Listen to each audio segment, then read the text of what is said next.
On February 24, 2022, Russian forces launched a full-scale attack on Ukraine from multiple directions. President Vladimir Putin warned the world that any interference would bring severe consequences. Russian helicopters and fighter jets were seen flying low over Ukrainian cities, launching rockets in some areas.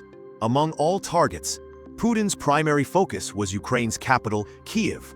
This sudden assault claimed hundreds of lives and forced millions of Ukrainians to flee their homes. Many took shelter in basements, while others considered metro stations to be the safest place. Explosions and emergency sirens echoed across every corner of the country. Europe had not witnessed a war of this scale since World War II. For decades, the political map of Europe had been shaped by alliances, but now Putin aimed to redraw it based on military power. Why? Despite being 27 times larger than Ukraine, why would Russia feel threatened by it? Why is Ukraine so important to Putin? And what does he stand to lose if he fails? To understand, we need to revisit history. Around 100 years ago, Ukraine was part of the Russian Empire under the Romanov dynasty. In 1917, the Russian Revolution toppled the Romanovs and ended centuries of imperial rule. But the revolutionaries themselves soon fell into conflict, leading to a brutal civil war. When the fighting ended, 13 republics, including Russia and Ukraine, joined together in 1922 to form the Soviet Union, USSR. Ukraine, which had just broken free from the Russian Empire 5 years earlier, was now absorbed into another centralized power, especially after World War II. Eastern Europe came under Soviet influence, while the West, including the US, Canada, and the UK, followed a capitalist model.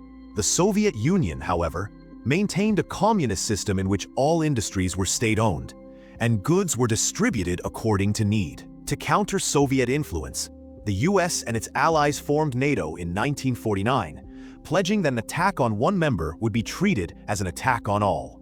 The USSR responded by creating the Warsaw Pact. For 42 years, both sides sought to weaken each other. By 1991, the Soviet Union collapsed, and its 15 republics, including Ukraine, became independent nations. The Warsaw Pact dissolved, but NATO remained intact, and even grew stronger.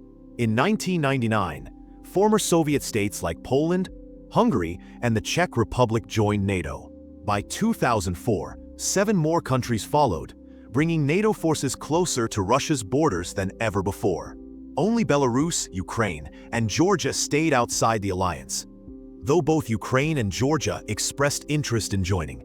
For Russia, Ukraine's NATO membership was a red line. Control of the Black Sea, a vital route for Russian oil and gas exports, could be threatened.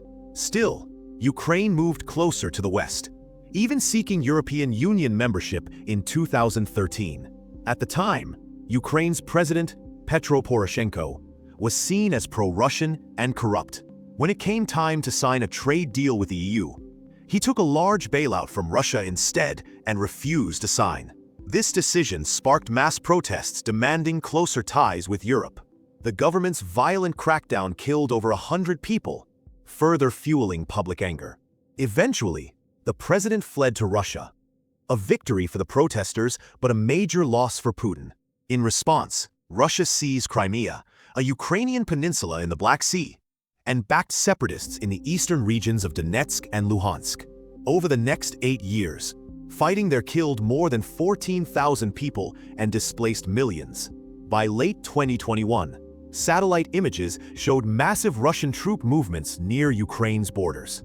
Putin demanded that NATO roll back its forces to pre-1997 levels, far from Russia's frontiers.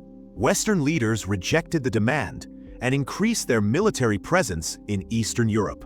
On February 21, 2022, Putin recognized Donetsk and Luhansk as independent states and sent in troops under the label of peacekeepers. Ukrainian President Volodymyr Zelensky urged Russia to avoid war, warning it would bring only destruction to both nations. 3 days later, on February 24th, Russia began its special military operation, launching attacks across Ukraine. Leaders in the US, UK, and EU condemned the invasion, promising that Putin would face serious consequences. Anti-war protests erupted globally, including inside Russia. For the first time, NATO activated its Rapid Response Force, and the US deployed additional troops to Eastern Europe. However, no country directly confronted Russia militarily, largely because it holds the world's largest nuclear arsenal. Instead, Western nations imposed severe economic sanctions, aiming to cripple Russia's economy and pressure Putin to withdraw. This is the backdrop of the ongoing Russia-Ukraine conflict, a crisis rooted in decades of history, ideology, and geopolitical rivalry.